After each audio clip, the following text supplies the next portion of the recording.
আজকে অনেক কটা বিষয় নিয়ে আলাপ করা লাগবে, কারণ চারিদিকে মেলা গ্যাঞ্জাম লাগিছে। প্রথম বিষয় নিয়ে আলাপ করি। রুমিন ফারহানা কছে কোন অভ্যুত্থান বা বিপ্লব 36 দিন বা 1 মাসে হয় না। হ্যাঁ, কেউ যদি মনে করেন অল্প কয়েকদিনের আন্দোলনে হাসিনাকে দেশছাড়া করেছেন, তবে তারা বোকার স্বর্গে বাস করছেন। শেখ হাসিনার পালানো বিএনপির 16 বছরের আন্দোলনের ফসল গণবিস্ফোরণে শেখ হাসিনা পলায় গেছে। আন্দোলনকারী বিএনপি করেছে, ঈদের পরে আন্দোলন, আর কেউ করেনি। হ্যাঁ, গুম আর খুন হয়েছে খালি বিএনপির কর্মী, দেশ ছাড়া হয়েছে খালি বিএনপির কর্মী। আমরা খায় না খায় অ্যাক্টিভিজম করলাম, আমরা তো বিএনপি করি না, গল্লিকও খাই না। সমাজ কি তাইলে আমাদের মেনে নেবে? বিএনপির আন্দোলন তো দেখেছেন, দেখেন নাই? গত 10টা বছর 10টা জনসভাও করতে পারে নাই। ঈদের পর আন্দোলন করতে করতে শুনতে শুনতে কান পয়সা খুলে পড়েছে। প্রাণ ভয়ে পুলিশের আক্রমণে দাঁড়াইতে পারে নাই, নিজেরা আবার স্বীকার করেছে।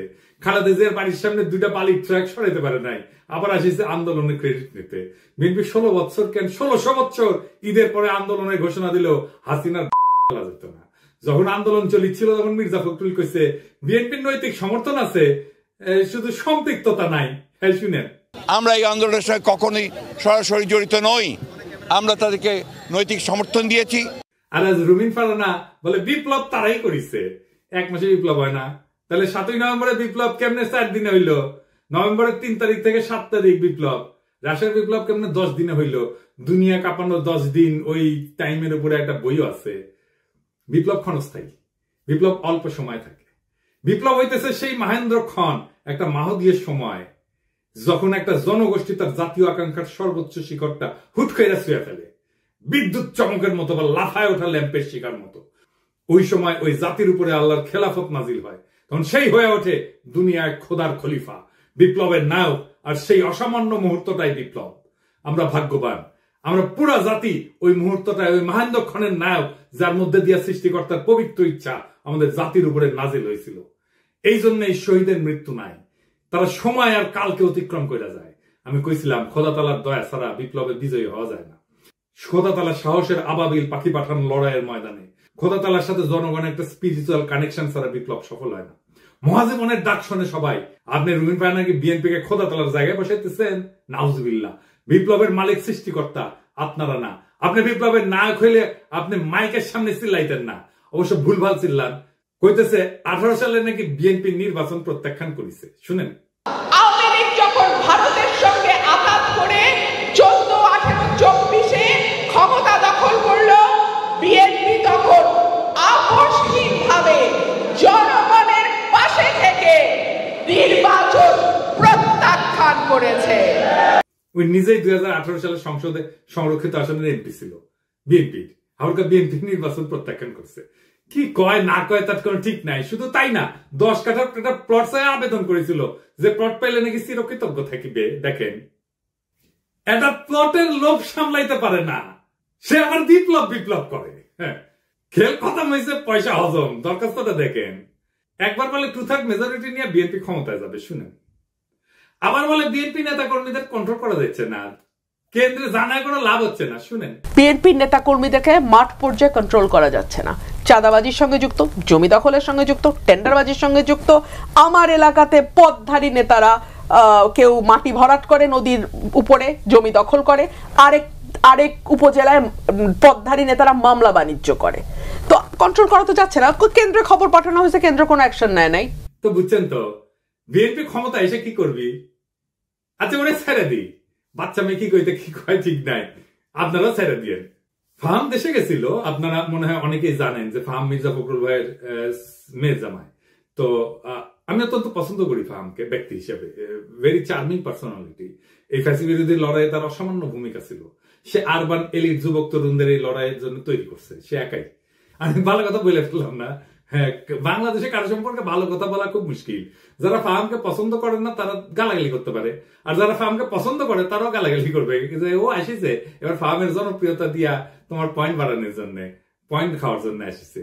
আর যদি কখনো ফাহাম গ্যাঞ্জাম করে, অ্যান্টি পিপল স্ট্যান্ড নেয়, তখন এসে বলবে দেখেছেন, খুব তো তখন প্রশংসা করেছিলেন। যাই হোক, এটা বলে রাখলাম যে ফাহাম আমার এলাই না, এখন রাজনৈতিক মিত্র না। কারণ ফাহাম বিএনপির যে স্ট্যান্ড নিছে, যেটা আপহোল্ড করে, সেটা করেও সম্পর্ক রাখা যায় ভিন্ন মতের মানুষের সাথে, কিন্তু ফার্ম সেটা রাখবে না বলে সিদ্ধান্ত নিছে, এটা কোনো সমস্যা নাই, অ্যাবসলিউটলি ফাইন। ফার্ম সম্পর্কে এত কথা বললাম যে আমাকে তাকে রেফার করে কথা বলতে হবে, সেই জন্য বলে নিলাম আর কি। কারণ সেও বলছিল যে এই লড়াইয়ে যারা ছিল তারা তার ভাই ব্রাদার বলছে, তো সেটা আমার তরফ থেকেও এখন এটা বলে না, ওটা ভালো। তো ফার্ম দেশে গেল, সেই সময় ছাত্রদের নিয়ে বলছিল সম্ভবত একটা টিভি শোতে যে ছাত্ররা বিএনপির সাথে এলাই করলে ভালো করবে, এটা তাদের বেটার সিকিউরিটি দেবে। স্বার্থের দিক থেকে তারা যদি বিএনপির সাথে অ্যালাইন করে, আমার মনে হয় যে তাদের ভবিষ্যৎ অন্য অপশন থেকে বেটার। 2 দিন আগেও লিখলো ফার্ম যে আওয়ামী লীগের মিছিল হচ্ছে বড়, এইটা আমরা নাকি একে অন্যকে অপমানিত করছি তার ফল। হ্যাঁ, মাঝে মাঝে ফার্মের কথা শুনে হাসি। আচ্ছা ফার্ম, বিএনপি কি কাউকে সুরক্ষা দেওয়ার কথা বলা মানায়? আর বিএনপি কি কাউকে সুরক্ষা দিতে পারে? দিছে কখনো? এইসব ক্ষমতা কি বিএনপির আছে না ছিল? ক্ষমতা জিনিসটা কি, সেটা কিভাবে তৈরি হয়? বিএনপির যদি কাউকে সুরক্ষা দেওয়ার হিম্মত থাকতো তাহলে জিয়া তো নিহত হয় না, ইলিয়াস আলী গুম হয় না, সালাউদ্দিন চৌধুরী ফাঁসিতে যায় না, তারেক রহমান নির্বাসনে যায় না, বালুর ট্রাক ফেলা তার খালেদা জিয়াকে আটকাই দিতে পারে না। বিএনপি কি দেশকে আওয়ামী লীগের ফাঁসিদের হাত থেকে রক্ষা করতে পারছে?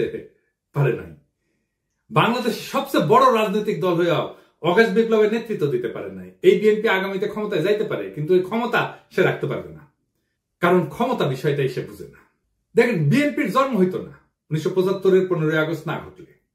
সেই আগস্ট বিপ্লবীদের রক্ষা করছে বিএনপি? করে নাই। মুজিব হত্যা মামলার বিচারে অভিযুক্ত সবাইকে জজ গোলাম রসুল ফায়ারিং স্কোয়াডে গুলি করে মারার মৃত্যুদণ্ডের রায় প্রদান করছিল। যদিও দেশে প্রচলিত সিআরপিসিতে মৃত্যুদণ্ড দণ্ডিতদের ফায়ারিং স্কোয়াডে গুলি করে মারার কোনো বিধানই নাই।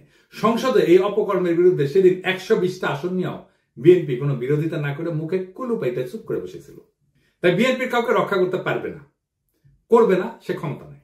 বিএনপি ক্ষতি করতে পারবে, সেটাই আসল ক্ষমতা। রক্ষা করতে পারাটা রাজনৈতিক ক্ষমতা না, বরং ক্ষতি করতে পারার হিম্মতটাই রাজনৈতিক ক্ষমতা। আমি এই প্রসঙ্গে বিস্তারিত আলাপ করছি আগের এপিসোডে। বিএনপি আওয়ামী লীগের মিছিল করে দিচ্ছে। হ্যাঁ, বাহ, বেশ। এইভাবেই তারা আওয়ামী লীগকে বাঁচাই রেখে জনগণকে ভয় দেখাইতে চায়। বিএনপি ক্ষমতায় আসার আগেই দলটার নেতা কর্মী এবং তাদের আত্মীয় স্বজনরা আওয়ামী লীগের রাজনৈতিক স্বার্থ রক্ষার জন্য কতটা মরিয়া হয়ে উঠছে, এ খবর পড়লেই সেটা বুঝতে পারবেন। আওয়ামী লীগকে যারা রুখে দিতে পারবে তারাই আগামী বাংলাদেশের নেতা হবে। বিএনপি রুখতে না চাইলে তো মাঠ ফাঁকা থাকবে না। বিএনপি প্রাণ ভয়ে রাজপথে 28 অক্টোবর দাঁড়াইতে পারে নাই। তার জন্য কি বর্ষা বিপ্লব থেমেছিল? ছিল না। ফার্মের কন্ট্রাডিকশন গুলো নিয়ে আলাপ করি না, চাইলে করা যায়। ফার্ম কইতেছে 71 একটা রেড লাইন, এই রেড লাইন ক্রস করলে বাংলাদেশের রাজনীতি করা যাবে না। এই জন্য নাকি জামাত মেইনস্ট্রিম হইতে পারে নাই। আজিব বাত। বিএনপি কি 71কে ওন করে? সে নিজে কি ফার্মকে নিজে বাঙালি জাতীয়তাবাদকে ওন করে? ফার্ম তো নিজেই নিজেকে হিন্দুস্তানি মুসলমান বলছে। দেখেন, আমি নিজেকে বাঙালি মনে করি না, আমি নিজেকে হিন্দুস্তানি মুসলমান মনে করি। ফার্ম কি ধর্ম নিরপেক্ষতা মানে? সে কি সমাজতন্ত্র মানে? সে নিজেই কমিউনিস্টকে দান্দিক বলে। সেই বাকশাল চাই, আবার ইউরোপিয়ান এনলাইটমেন্ট চাই। দান্দিক বোকাচোদা আর কি। তাইলে ফার্মের 71টা আসলে কি? ফার্মের ন্যারেটিভ কি 71-এর? আমি আসলে জানতে চাই। এবার আসেন বিএনপির 31 দফা নিয়ে আলাপ করি। আমি 31 দফার এক এক দফা নিয়ে সারা ভাবে আলাপ করেছি, আপনারা দেখছেন। আলাপ একবারে যদি করতাম আগ্রহ ধরে রাখতে পারতেন না। তো বিএনপির কিছু কইতে ইচ্ছা করে না, এটা বেকুব ভর্তি দল, এরা নিজেদের দুর্বলতা কখনো বুঝতে পারে নাই। যেহেতু অ্যান্টি আওয়ামী লীগ সকলের কাজের সুফল পাইছিল, তাই তারা ভাবে নাই নিজের ইন্টেলেকচুয়াল অ্যাসেট গড়ে তুলতে হবে। এখন পরিচয় গাড্ডায় আওয়ামী আমলের কোন ন্যারেটিভ তৈরি করতে পারে নাই, একটাও না। আপনি দেখাতে পারবেন না একটা ন্যারেটিভ তৈরি করছে, নিজেদেরকে রক্ষা করতে পারেনি ন্যারেটিভ তৈরি করে। আর এইটা যে তাদের দুর্বলতা, এটা কোনোদিন খতায় দেখে নাই। গাড়পেলি করে মাস্তানি হয়, রাজনীতি হয় না। রাজনীতি সিরিয়াস বিষয়, ক্ষমতা মাফিয়াদেরও থাকে। যাই হোক, আজকে 2টা দফা নিয়ে আলাপ করবো বিএনপির 31 দফা। তার আগে কয়ে নেই, রাজনৈতিক দফার সংখ্যা কম হইতে হয়। আমি চ্যালেঞ্জ দিয়ে বলতে পারি, বিএনপি স্ট্যান্ডিং কমিটির প্রত্যেককে আলাদা কইরা 31 দফা লিখতে বলেন, পারবে না, একজনও লিখতে পারবে না 31টা দফা। আপনি বিএনপির কর্মী হন, নেতা হন, নিজে লেখেন, এটা এপিসোড বফ করে নিজে লেখেন, পারবেন না। আমি চ্যালেঞ্জ দিলাম, পারবেন না। আপনি নিজে যার রাজনীতি করাটাই কাজ, যে পারেন না নিজের দফাটা নিজে লিখতে, মনে রাখতে। পাবলিকের বাপের ধন কি সাপে খাইছে যে সে মনে রাখবে? তার ঠেকা পড়ছে। আসেন দেখি রাজনৈতিক কর্মসূচি অল্প দফায় কেন হইতে হয়, সেটা একটু আলাপ করি। 1 নম্বর কারণ সহজবোধ্যতা। অল্প দফা থাকলে জনগণ সহজে বুঝতে পারে কি দাবি করা হচ্ছে। বেশি দফা থাকলে মেসেজ জটিল হয়ে যায়, সেই জন্য সাধারণ মানুষের মনোযোগ হারানোর ঝুঁকি বাড়ে। 2 নম্বর, মোবিলাইজেশন সহজ হয়। কম দফা মানে একটা বা 2টা মূল দাবির পিছনে জনগণ জোরালো ভাবে ঐক্যবদ্ধ হইতে পারে, আন্দোলনের শক্তি বাড়ে। 3 নম্বর, কৌশলগত চাপ সৃষ্টি করা যায়। সরকার বা বিরোধী শক্তির উপর চাপ তৈরি করার জন্য স্পষ্ট এবং নির্দিষ্ট দাবি থাকা জরুরি। বেশি দাবি দিলে কোনো দাবি নিয়ে সুনির্দিষ্টভাবে চাপ তৈরি করা যায় না। গতি বজায় রাখা, কম দফার কর্মসূচি আন্দোলনের গতি এবং ফোকাস বজায় রাখে। লম্বা তালিকা মানে প্রত্যেকটা বিষয় আলাদা করে ব্যাখ্যা লাগবে, যা সময় ক্ষেপণ করে। 5 নাম্বার হইতেছে সংবাদ মাধ্যমে সহজে প্রচার, মিডিয়া ছোট স্পষ্ট বার্তা প্রচার করতে পছন্দ করে, অল্প দফায় আন্দোলন সহজে শিরোনাম হয়। আমি এটা বললাম আন্দোলন এই কারণে, কারণ তারা কিন্তু 31 দফা আন্দোলনের সময় করছে, বিপ্লবের পরে করে নাই, সেজন্য আন্দোলনের কথা বললাম। আমাদের সফল আন্দোলনগুলো দেখেন, রাষ্ট্রভাষা বাংলা চাই, 6 দফা, এরশাদ বিরোধী আন্দোলনের 1 দফা, 1 দফা 1 দাবি, এরশাদ তুই কবে যাবি, হাসিনা খাতা আন্দোলনের 1 দফা। এমনকি বিএনপি যে 4 দলীয় জোটের 5 দফা ছিল 2001 সালের নির্বাচনে, দুর্নীতিমুক্ত প্রশাসন, সুশাসন, আইন শৃঙ্খলা উন্নয়ন, এই সমস্ত। তারপরে দফা বাড়তে থাকে। 2018 সালে বিএনপির ঐক্যফ্রন্টের দফা হয় 7 দফা আর 11টা লক্ষ্য। এই হইতেছে বাম ইনফ্লুয়েন্স, দাবি ঢুকাইতে দিতে হবে টাইসা। মানুষ পড়লো কিনা শুনলো কিনা ভাবাভাবি নেই। আসেন 31 দফার 2 নম্বর দফা নিয়ে দেখি। তারা কইতেছে বাংলাদেশে গণতন্ত্র, ভোটাধিকার পুনঃপ্রতিষ্ঠা এবং স্বচ্ছ গণতান্ত্রিক প্রক্রিয়াকে স্থায়ী, সাংবিধানিক এবং প্রাতিষ্ঠানিক রূপ দেওয়ার লক্ষ্যে একটা নির্বাচনকালীন দল নিরপেক্ষ তত্ত্বাবধায়ক সরকার ব্যবস্থা প্রবর্তন করা হবে। ভালো কথা, কিন্তু প্রশ্ন হইতেছে তত্ত্বাবধায়ক সরকার তো বিএনপি প্রবর্তন করেছিল, তাই না? আইন কইরা 96 সালে তো টিকলো না কেন? আবার আইন করবে, টিকবে না। মানে আমরা চক্রাকারে একই সমস্যার আবর্তে ঘুরপাক খাবো নাকি বারে বারে? আবার যে বাতিল হবে না তার নিশ্চয়তা কি? জনগণ চায় একটা নিরপেক্ষ নির্বাচন, অবাধ স্বচ্ছ নির্বাচন, নেতা নির্বাচনের স্বাধীনতা, এটা কিভাবে নিশ্চিত হবে? বিএনপি তো বিচারপতির বয়স বাড়ায় নিজেদের পছন্দ মতো লোককে তত্ত্বাবধায়ক সরকার প্রধান বানাইতে চেয়েছিল 2006 সালে, জানেন তো? 2007 সালের জানুয়ারিতে যে সাধারণ নির্বাচন পরিচালনা হবে সেটার জন্য তত্ত্বাবধায়ক সরকার গঠিত হওয়ার কথা ছিল। তার প্রধান উপদেষ্টা হিসেবে বিচারপতি KM হাসানকে নিয়োগ করা হয়। উনি একসময় বিএনপির কেন্দ্রীয় নেতৃত্বে ছিলেন। তৎকালীন আওয়ামী লীগের মতে KM হাসান যাতে তত্ত্বাবধায়ক সরকারের প্রধান উপদেষ্টা হইতে পারে সেই জন্য বিএনপি সংবিধান সংশোধন করে বিচারপতির অবসর গ্রহণের বয়সসীমা বাড়াই দিছিল। গ্যাঞ্জাম বাঁধে এই নিয়ে, আবার গ্যাঞ্জাম বাঁধবে। এই দফা দিয়ে কি অবাধ সুষ্ঠু নির্বাচন করা যাবে? যাবে না। নিশ্চিত করা যাবে? যাবে না। এমনকি এই সিস্টেম টিকবে না, আগেও টেকে নাই। তাইলে এই দফা কি চিন্তা ভাবনা কইরা বানাইছে? আচ্ছা, 4 নম্বর দাবিতে কি বলিছে? পরপর 2 টার্মের অতিরিক্ত কেউ প্রধানমন্ত্রীর দায়িত্ব পালন করতে পারবে না। ভালো কথা, খুবই ভালো কথা। কি মনে হয় এটা কইরা? পরপর 2 টার্মের বেশি কেউ প্রাইম মিনিস্টার দায়িত্ব পালন করতে পারবে না। এটা বিএনপি অনেকবার বলছে, কিন্তু আমরা যাতে আমেরিকায় দেখি এইটাই সংবিধান সংস্কার কমিটি প্রস্তাব করছে। এখন বিএনপি কইতেছে প্রধানমন্ত্রী পদে দাঁড়ান 2 মেয়াদের বেশি কেউ থাকতে না পারলেও একবার বিরতি দিয়া আবার প্রধানমন্ত্রী হইতে চাইলে সেই সুযোগ থাকতে হবে। মানে পরপর 2 টার্ম থাকবে, তারপরে 1 বছর অন্য কেউ হবে, তারপরে আবার কেউ 2 টার্ম এসে থাকবে। মানে বুঝছেন তো, পরপর 2 টার্ম থাকার পরে 1 টার্ম প্রেসিডেন্ট হবে, তারপর আবার 2 টার্ম প্রাইম মিনিস্টার হবে, তারপরে 1 টার্ম প্রেসিডেন্ট হবে। মানে চালাকি শুরু হয়ে গেছে, ভাবছে কেউ বুঝতে পারবে না। যেই মাত্র ক্ষমতায় আসা দেখতে পারতেছে তখনই সব উল্টাই দিচ্ছে বিএনপি। যখন ক্ষমতা থেকে দূরে তখন কত ভালো ভালো কথা, দেখিস কি সুন্দর চাঁদ উঠিছে, এখন আর চিনে না। আসেন, কেন পরপর 2 বার রাষ্ট্রের প্রধান নির্বাহী হওয়া ঠিক না? এর পিছনে দার্শনিক ভিত্তিটা কি? পরপর 2 টার্ম রাষ্ট্রের নির্বাহী থাকা ঠিক না কেন? এর মূল উদ্দেশ্য হইতেছে 1 নম্বর ক্ষমতার অপব্যবহার রোধ করা। দীর্ঘ সময় ধরে একই ব্যক্তি ক্ষমতায় থাকলে স্বৈরতান্ত্রিক প্রবণতা তৈরি হয়, নিজের ক্ষমতা পাকাপোক্ত করতে শুরু করে, জনগণের বদলে নিজের দল বা নিজের শক্তিকে রক্ষা করে। একই জিনিস ঘটছে হাসিনার ক্ষেত্রে। 2 নাম্বার, নতুন নেতৃত্বের সুযোগ সৃষ্টি হয় না। নিয়মিত নেতৃত্বে পরিবর্তন মানে নতুন চিন্তা, নতুন দৃষ্টিভঙ্গির আগমন। 3 নাম্বার, রাষ্ট্রীয় প্রতিষ্ঠানের স্বাধীনতা রক্ষা। একজন দীর্ঘদিন ক্ষমতায় থাকলে বিচার বিভাগ, নির্বাচন কমিশন, পুলিশ ইত্যাদি তার হাতে জিম্মি হয়ে যেতে পারে, যেটা হাসিনার আমলে হয়েছিল। 4 নাম্বার, গণতন্ত্রের প্রাণবন্ততা বজায় রাখা। জনগণ যাতে মনে করে রাষ্ট্র তাদের, কোনো ব্যক্তির না, এই অনুভূতি বজায় রাখা দরকার। এবং দীর্ঘকালীন শাসনের বিদ্রোহ কিন্তু অবশ্যম্ভাবী হয়ে ওঠে, কারণ ক্ষমতা কেন্দ্রীভূত হয়ে পড়ে। যখন এক ব্যক্তি বা গোষ্ঠী দীর্ঘদিন রাষ্ট্রের নেতৃত্ব থাকে তখন তারা সমস্ত শক্তি নিজেদের হাতে কক্ষিগত করে। আইনের শাসন দুর্বল হয়, বিচার ব্যবস্থা পক্ষপাতদুষ্ট হয়, সেনাবাহিনী প্রশাসন ব্যক্তি বিশেষের গোলাম হইয়া পড়ে, জনগণের স্বাভাবিক চাহিদা, ন্যায় বিচার, সমান অধিকার, জীবনের নিরাপত্তা এই সমস্ত পদদলিত হয়। একই জিনিস আমরা দেখছি হাসিনার আমলে। দেখেন, এই যে ঘটনা, এটা তাত্ত্বিক ভিত্তি কি যে কেন প্রধান নির্বাহী বেশি দিন থাকতে পারবে না? তাত্ত্বিকভাবে এটা দাঁড়ায় আছে কয়েকটা বড় চিন্তার উপরে। 1 নম্বর হচ্ছে ডেমোক্রেটিক রোটেশন, বা এটাকে বলা যেতে পারে গণতান্ত্রিক চক্র। জন লক, মন্তেস্কু এই দার্শনিকরা বলছিলেন ক্ষমতা স্বাভাবিকভাবে দুর্নীতির দিকে ধাবিত হয়, তাই নিয়মিত ক্ষমতার হাত বদল জরুরি। আরেকটা তত্ত্ব হচ্ছে ন্যাচারাল ডিকে অফ পাওয়ার, মানে ক্ষমতার স্বাভাবিক ক্ষয়। টকভিল উনি বলছেন একজন নেতা যত বেশি সময় ক্ষমতায় থাকে তত সে জনগণের আসল চাহিদা থেকে বিচ্ছিন্ন হয়ে পড়ে। আর 3 নম্বর হইতেছে জেনারেশনাল রিনিউয়াল, নতুন প্রজন্মের আবির্ভাব তত্ত্ব। রাষ্ট্রের সেবা করার সুযোগ নতুন নেতৃত্বকে দিতে হবে, না হইলে রাষ্ট্র সময়ের সাথে সাথে পিছায় যাবে। যদি একজন নেতা 2 মেয়াদে চালায় যায় তারপর এক টার্ম বিরতি নিয়ে আবার প্রার্থী হয়, তাহলে মূল উদ্দেশ্য ব্যাহত হয়। কেন ব্যাহত হয়? 1 নম্বর, ক্ষমতার নেটওয়ার্ক নষ্ট হয় না, যেটা তৈরি হয়েছিল। যে নেতা টানা 2 মেয়াদ চালাইছে তার সময়কালে প্রশাসন, বিচার বিভাগ, পুলিশ, মিডিয়া, ব্যবসায়ী গোষ্ঠী সব স্তরে স্তরে অনুগত এক ধরনের নেটওয়ার্ক তৈরি হয়। এক টার্ম বিরতিতেও এই নেটওয়ার্ক বেঁচে থাকে, সক্রিয় থাকে। এখন দেখতেছেন না, এখনো হাসিনার লোকজন প্রশাসনে আছে। তো উনি যখন আবার প্রার্থী হয়, এই শক্তিগুলো তাকে সুবিধা দেয়, ফলে নতুন প্রতিদ্বন্দ্বিতা বা নতুন নেতৃত্বের সুযোগ প্রকৃত অর্থে হয় না। 2 নম্বর, জনগণের মনস্তত্ত্ব পাল্টায় না। নেতার ব্যক্তি পূজা বা জনপ্রিয়তার মিথ ভেঙে যেতে সময় লাগে। মাত্র 1 মেয়াদের বিরতি তা ভাঙার জন্য যথেষ্ট না, ফলে পুরনো প্রভাব বজায় থাকে। মানুষ মনে করে ওই লোকটাই আবার ফিরে আসবে। 3 নম্বর, প্রশাসনিক নিরপেক্ষতা থাকে না। নির্বাচন কমিশন, পুলিশ, সরকারি যন্ত্রপাতি তাদের পুরনো বসের জন্য অপেক্ষায় থাকে, ফলে নির্বাচন প্রতিযোগিতামূলক হয় না, গণতন্ত্র দুর্বল হয়। 4 নম্বর হইতেছে নতুন প্রজন্মের নেতৃত্ব বাধাগ্রস্ত হয়। যখন পুরনো নেতা আবার ফিরে আসার সম্ভাবনা রাখে, তখন নতুন নেতৃত্ব উঠে আসতে ভয় পায় বা বাধাগ্রস্ত হয়। গণতন্ত্রের নবায়ন থেমে যায়।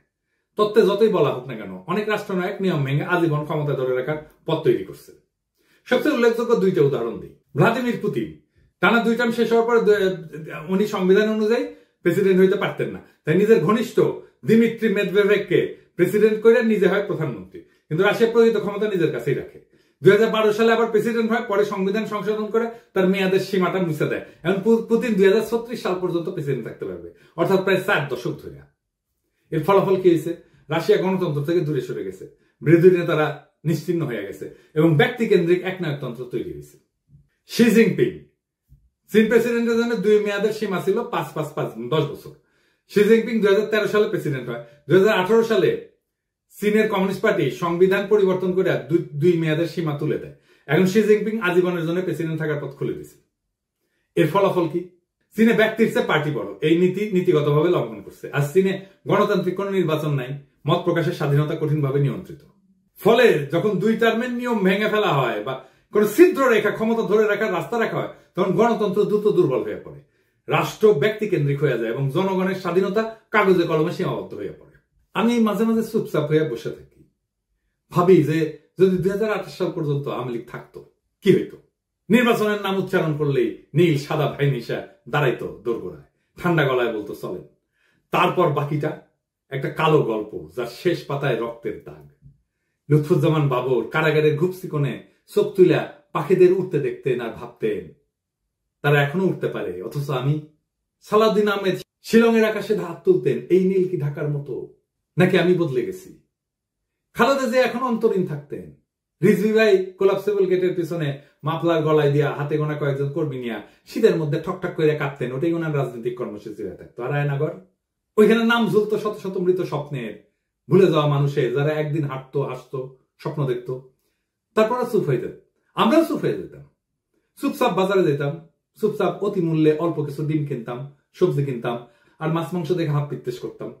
চুপচাপ আয়নায় তাকায় ভাবতাম, এটা আমার মুখ না, আমি কোথায় হারালাম? ঠিক তখন কিছু সাহসী তরুণ উঠে দাঁড়ায়, তারা বলে এমন জীবন চাই না।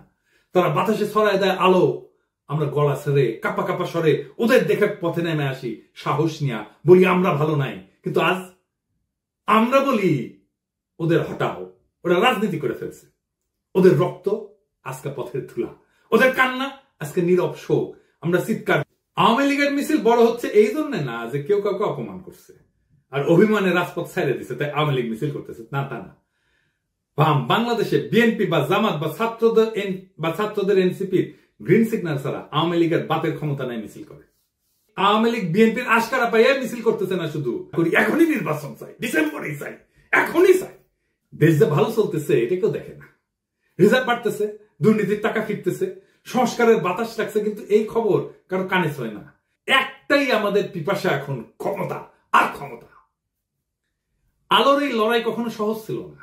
আলোর জন্য যারা পথে নামে তাদের পা রক্তাক্ত হয়, তাদের চোখে জল জমে, তাদের গলা রুদ্ধ হয় কান্নায়, কিন্তু তবু তারা হাঁটে কারণ তারা জানে পিছায় গেলে চিরকাল হারায় যেতে হবে।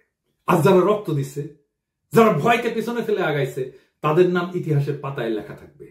আজকে যারা কাঁদতেছে, মিথ্যা বলতেছে, তারা কেবল হারায় যাবে বিস্মৃতির ধুলায়।